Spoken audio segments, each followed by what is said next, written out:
Raise your hands in this room if you are poor. Just lift it up, be proud, just lift it up really.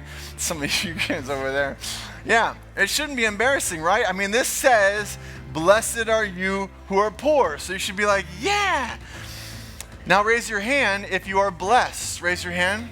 Yeah, so we love the blessed. We love the blessed part. Where is the disconnect? Why is there a disconnect between blessed and poor? Let's examine this, because there's a similar text in Matthew, but Matthew adds a little bit to it. It might be the same event being recorded, but most likely it's probably not. Because in his, he says, blessed are the poor in spirit. And we're like, yes, I like poor in spirit. It makes more sense, because now what you're saying is, I got to get all the stuff out of me, all the other stuff, all the other religion, all that stuff, and get to this lowest point possible to where all I have left is Jesus. And we're like, yeah, that sounds really good. Sounds really good.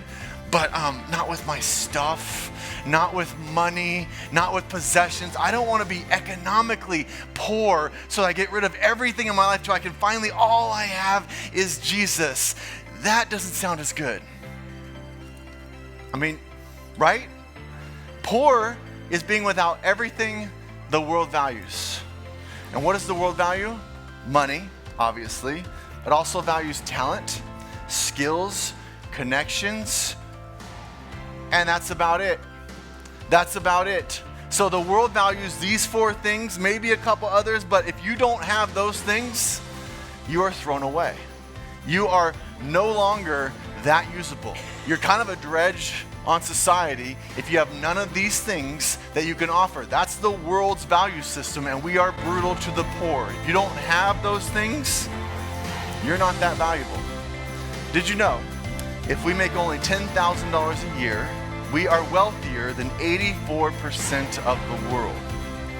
And if you make $50,000 a year, you are wealthier than 99% of the world. You may not have realized this, but you are the 1%.